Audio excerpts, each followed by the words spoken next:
Siku zote tahadhari ya mapema husaidia kulinda afya ya mtu binafsi, familia na jamii kwa ujumla. Kufuatia mlipuko wa ugonjwa wa Ebola katika baadhi ya nchi jirani, mwananchi unakumbushwa kuendelea kuzingatia kanuni bora za afya ili kujilinda dhidi ya magonjwa kuambukiza. Kwa sasa Tanzania haina mlipuko wa Ebola.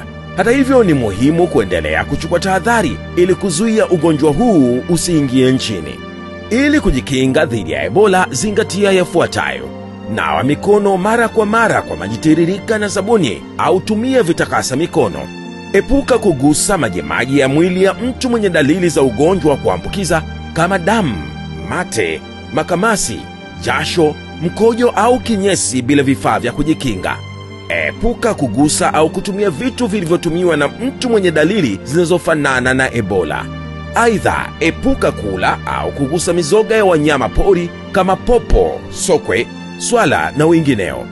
Kwa taarifa, elimu, ushauri au kutoa taarifa ya tetesi, piga simu bila malipo kupitia namba 199.